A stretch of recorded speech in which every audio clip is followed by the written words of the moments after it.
my major problem with these movies that are based on historical events or historical people or whatever, is that uh, uh, they should come with a very, very clear clarification that this is inspired by true events, or this is for sake of a storytelling. This, like, the only one I really enjoyed, for example, if you've seen The Big Short, I don't know if you've seen Yeah, that, which is about the economic downfall. with Christian That one Bale. was great. Yeah, with Christian Bale and Adam McKay, or Cheney again, Adam McKay.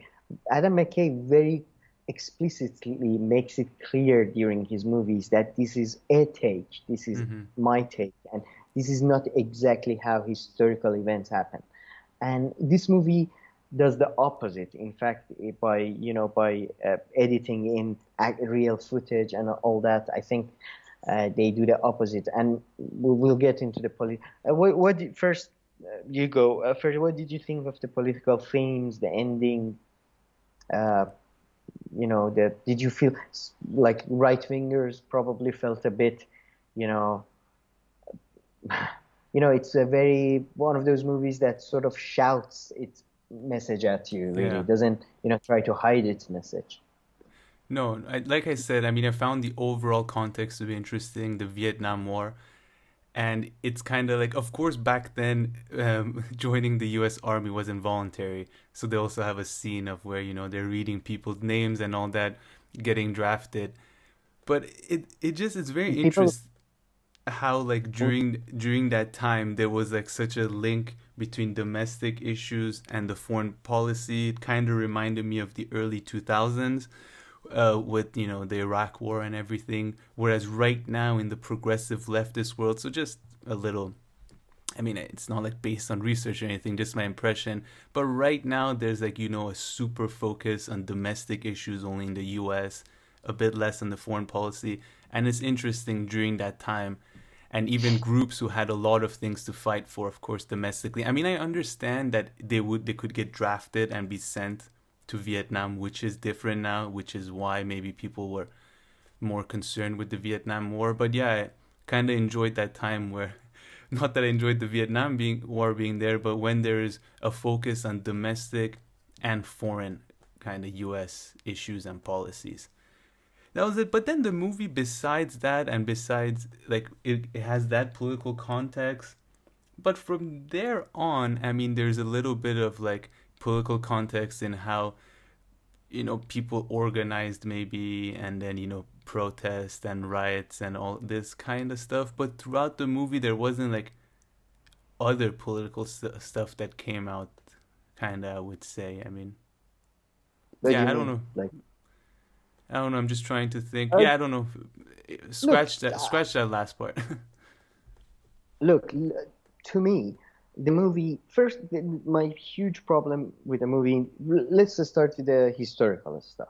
There were a couple of changes that really didn't matter. Like, for example, the scene where Abby Hoffman and Jerry Rubin are wearing the ropes to mock the Yeah, judge, that didn't happen, and right? then they did. No, no, they uh, did wear the ropes, but oh when they really? dropped them, they weren't wearing cop clothing underneath, right? So they were wearing normal clothes. Yeah, yeah, that Uh-huh. definitely happened. So that Interesting. type of stuff I don't think matters that much. But there were a couple of major, strange sort of omissions. One was that, for example, Bobby Seale, the black man, who's the eighth member of the Chicago Seven, he gets gagged and chained in a part of the That's movie, and fucked up, that's isn't it? true. That's true. But he was gagged and chained for a few days, as Shut far as up. I know. Not just for one-off Wow. incident. And there's this great channel called LegalEagle, who's a real lawyer that breaks down legal movies or legal TV shows. It's great. He does it, by the way, great episode about It's Always Sunny, but when they go to court and about bird law and Bird all that. law. So if yeah, Berdla gets in there. So if you're interested in It's Always Sunny, check that out. But he's great in check that channel out for specific legal issues with trial of Chicago 7 and other stuff. So that lasted a few days, I believe. That was one thing. The second thing they omitted that really sort of I found this strange and upsetting was that, for example, at the end when Tom Hayden is reading the names. First of all, Tom Hayden doesn't read the names, and it's not at the end of the court. Sorry, can you It's the specify that what you're referring to? at the very Yeah, end no, of I know the what you're act, talking about, but he's uh, reading the names of all the of Americans who've died when all the in Vietnam. all the American soldiers who have died in Vietnam, and but yeah, basically honoring them, using Yeah. his time to publicize that people are dying while we Because are the doing judge this gives him like time to, like a moment to give like a final speech. Yeah, yeah, exactly. In reality, it didn't happen in the final speech. It was given by another member of the Chicago Seven. He's a fantastic character actor. I don't remember the actor's name right now. I it's He was in Memento. He was in Fargo. He was let me just John Carroll Lynch, who's one of my favorite actors of all time. He's just fantastic. He gave the guy who was very anti-violent, but he got so angry he punched somebody. Hmm. Very tall. Yeah, Oh yeah, yeah. Oh my God, he was hilarious. He yeah. was great. I forgot about him.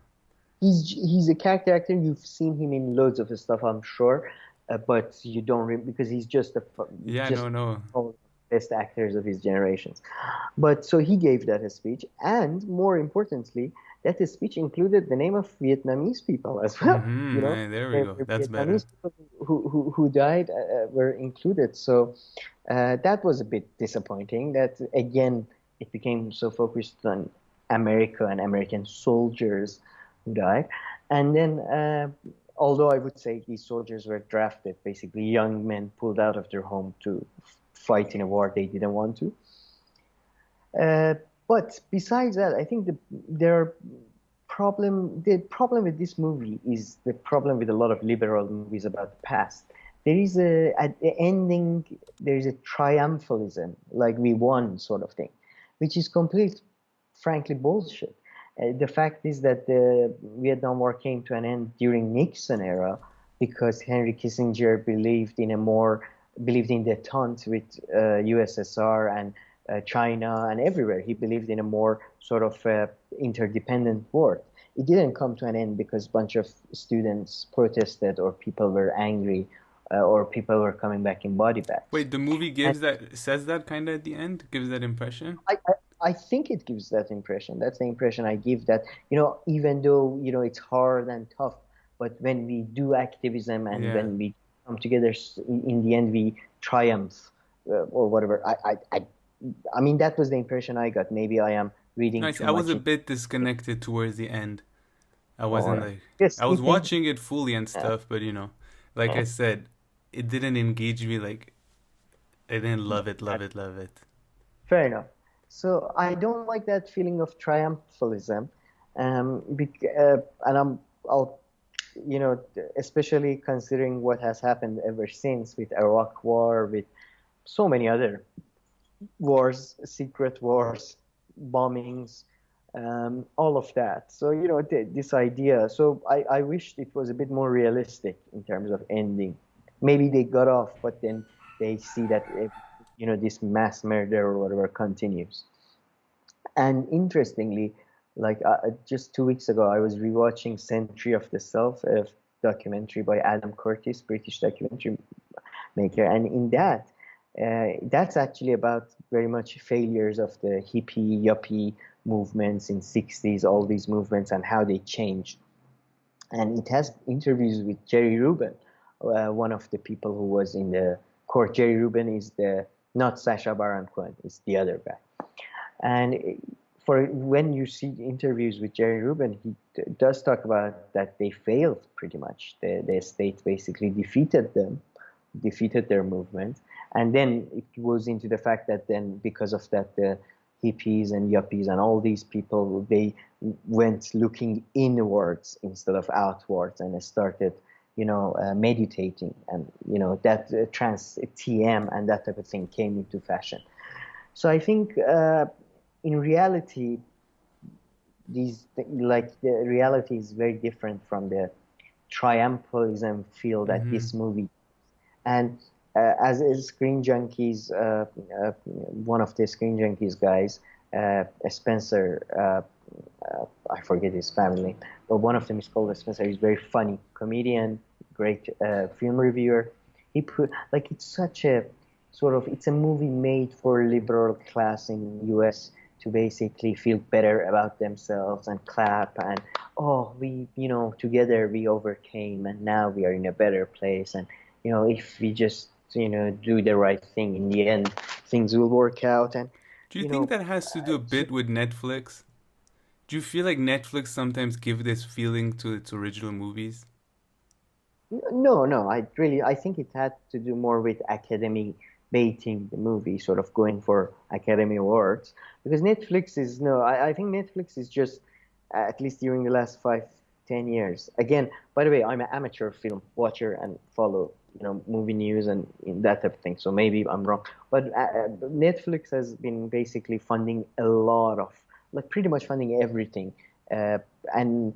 Uh, a lot of genre movies, a Mm-hmm. lot of Yeah, horror movies. So I think they're just playing, basically spreading their bets, hedging their bets on all kinds of movies. And now they've, with The Irishman, Trial of Chicago 7 and stuff, they're going for a more academic, Academy Award sort of feel.